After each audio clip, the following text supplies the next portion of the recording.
This video is brought to you by patreon.com/worsttake. Get access to exclusive live streams and Discord servers, on-screen shoutouts, and early access to some videos when you join now. Help make sure that we can continue to make content like this by supporting the Patreon. Links are in the description down below.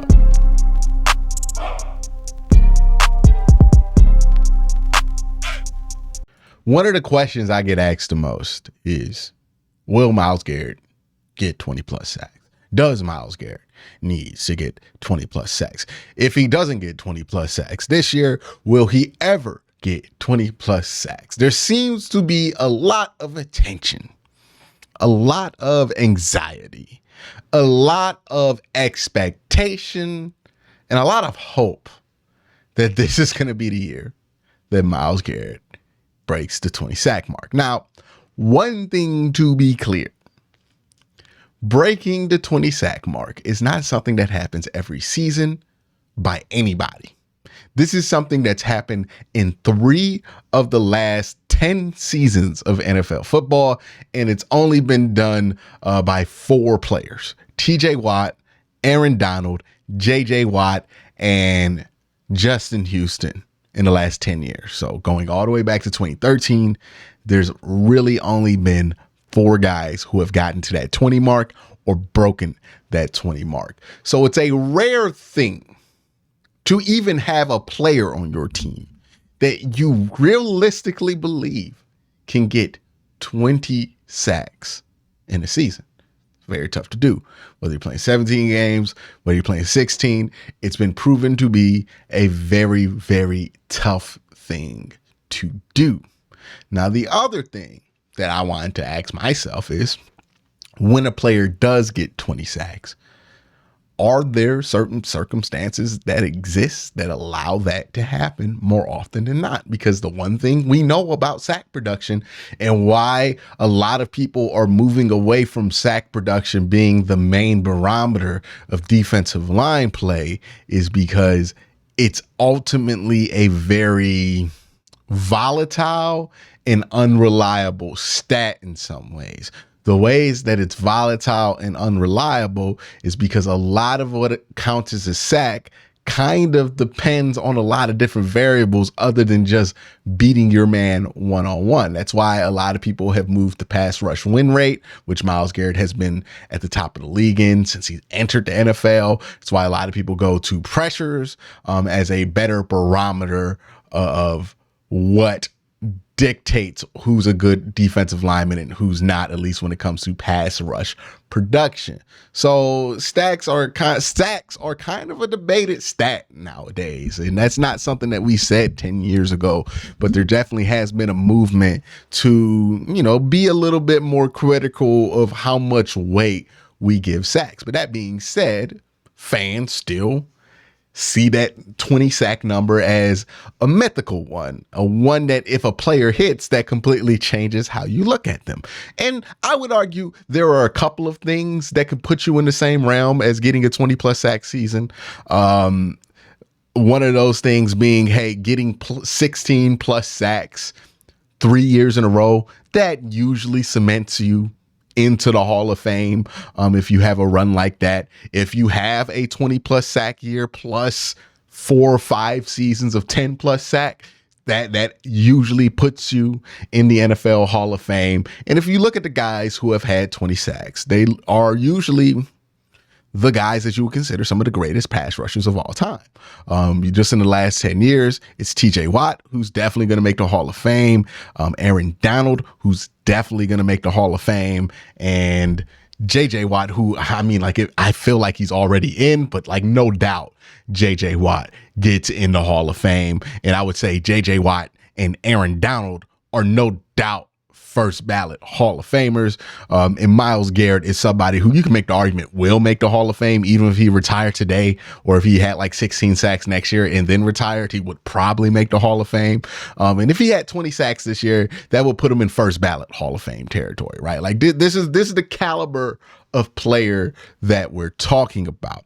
So that's kind of what that 20 sack number means to some fans. And what I wanted to look at today is, let's look at some of the players who have gotten 20 plus sacks and what did the circumstances around them look like? Now, unfortunately, since advanced numbers on Pro Football Reference don't go back past 2018, I only have the blitz percentage and pressure percentage for two teams, the 2021 Steelers and the 2018 Rams. So that's Aaron Donald's 20 sack year and TJ Watt's 20 sack year.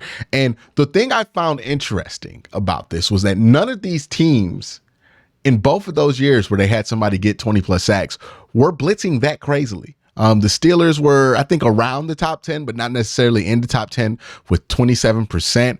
Usually number one's like 32, 33, 35%. So that's like well below a high mark on blitz percentage, and impressive percentage was pretty good at 26.1. The Rams were even lower, 21.1% blitz percentage. So it's not about how much you blitz. It's not even how often you get pressures on those blitzes.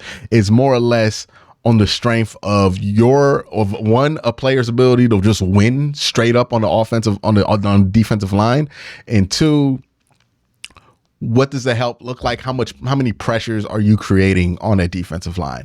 And that's the one thing I think needs to improve in order to get Myles to that 20 sack number. If he wants to get it, is he needs to get significantly more pressures from the rest of his defensive line. If you look at all the guys who have gotten 20 plus sacks in the last 10 years, you're going to notice that the pressure that they create is at least above 45%.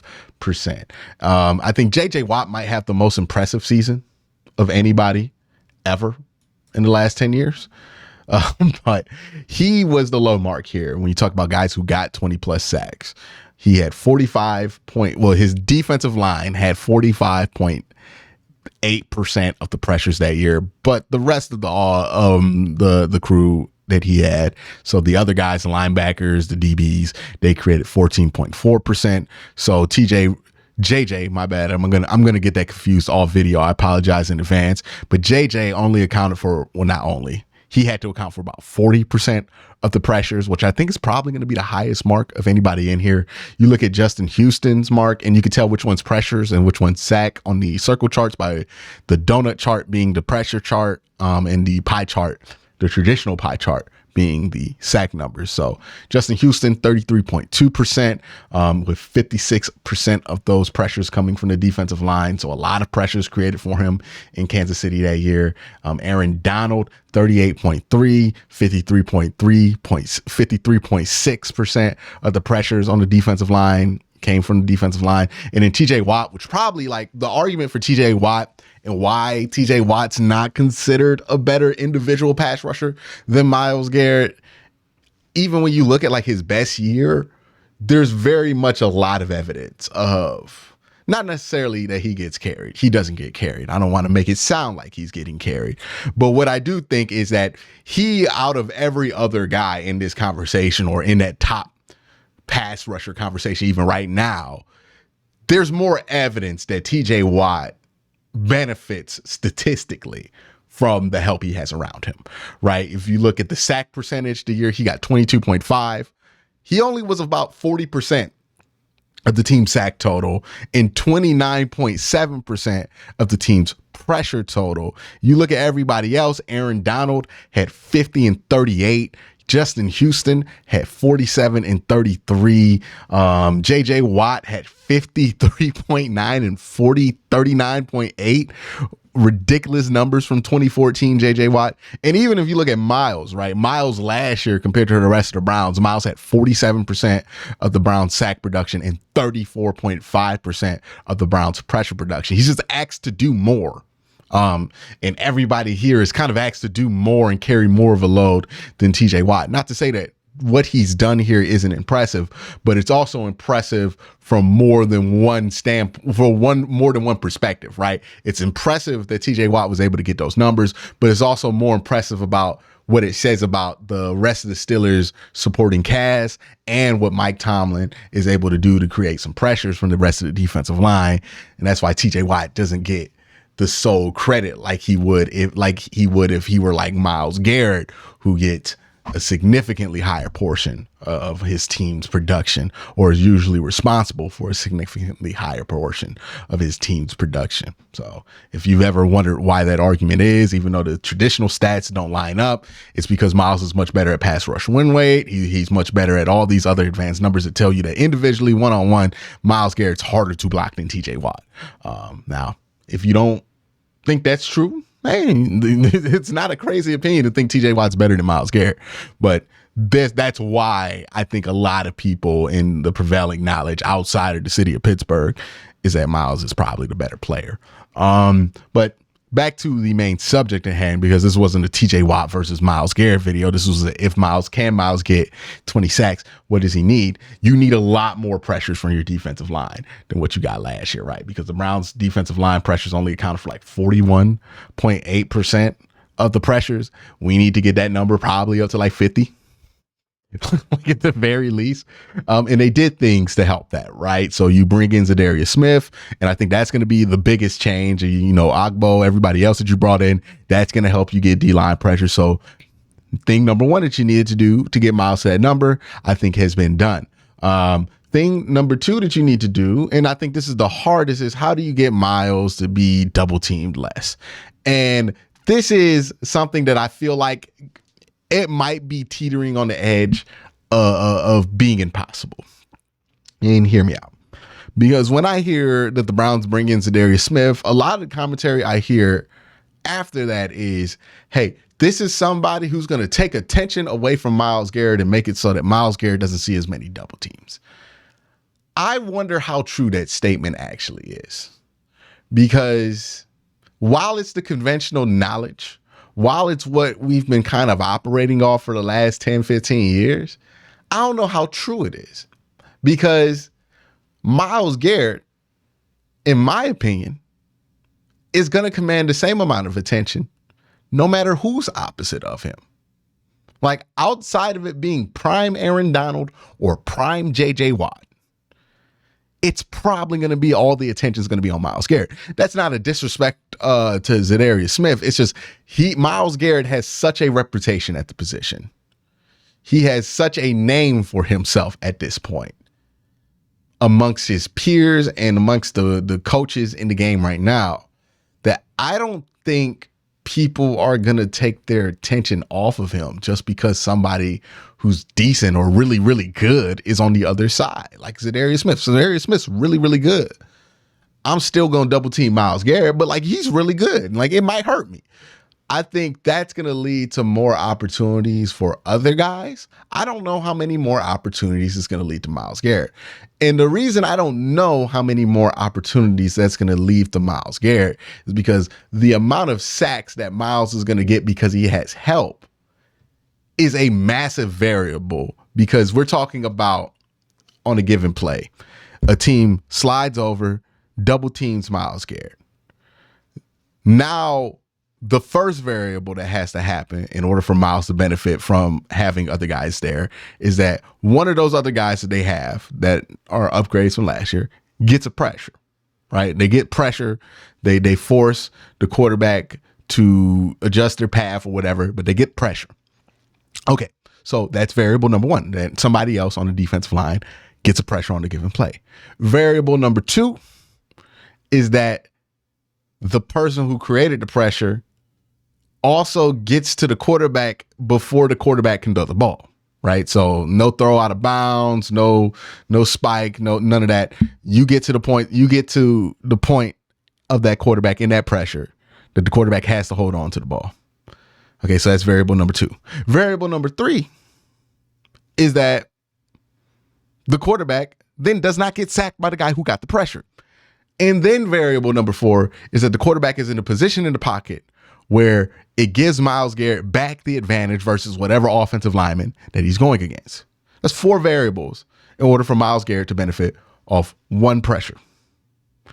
And it's like that because not only does Myles Garrett not play the interior like Aaron Donald and JJ Watt, he's Myles Garrett at this point of his career, right? He's not waiting for respect. He got it.